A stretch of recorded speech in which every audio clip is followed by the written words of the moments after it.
read all this to you.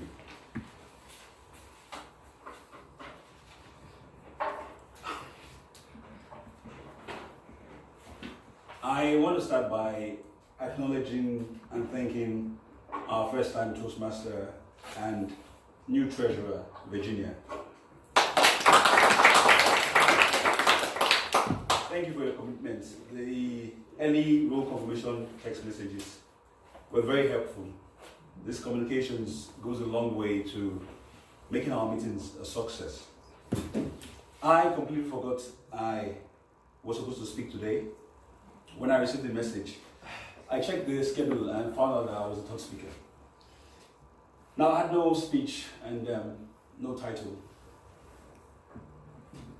So I was left with the decision of a yes or no. I audaciously said yes. And ultimately, that inspired the topic and the content we are about to find out. So once again, thank you, Madam Treasurer Toastmaster, fellow members, and our welcome guest. Simple yes or no. Like open and close, these words open and close life-changing doors to opportunities, progress, prosperity, and happiness. They define us, and they can make and break us. There is a singer from my country, Nigeria, by name Lagbaja, who has a popular song that goes like this.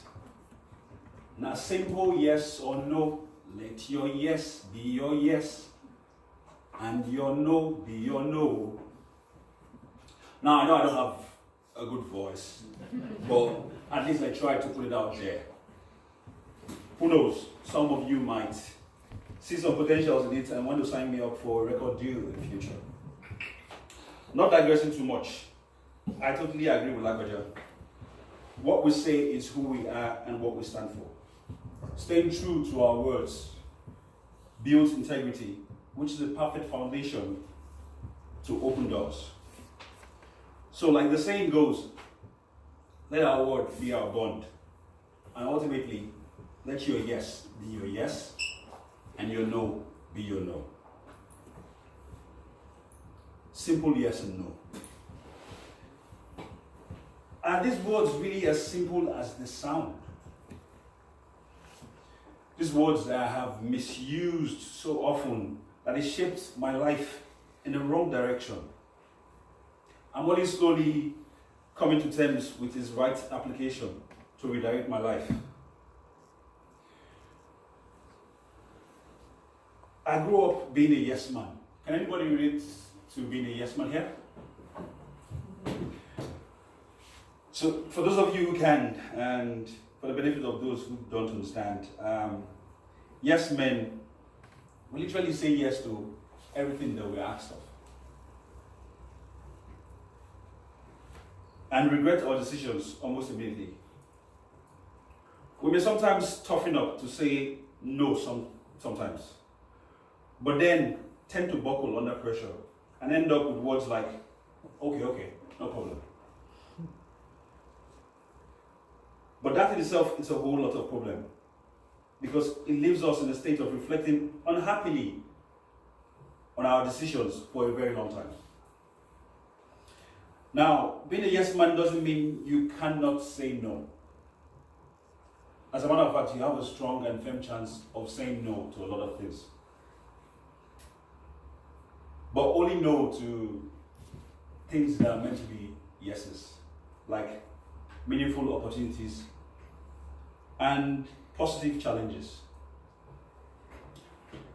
29 years ago, during my high school days, I developed a knack and became very good in basketball.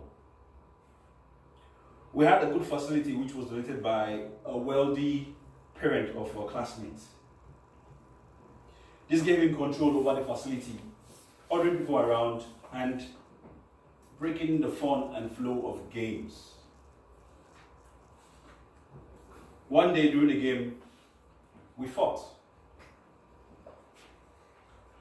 And I decided, I've had enough. No, I can't take it no more. I took the easy option, threw the basketball away, turned my back on the court, and walked out on the game that I loved. That was the last time I played the game. Today I stand here wondering what could have or would have been. Could I have turned out to be a professional basketballer? Or maybe I would have turned out to be the Pascal Siakam of the Raptors. Decisions like this leave us with unanswered questions, and simple yes or no can leave us with long-term had I known. They say, it's a greater threat to progress than hardship.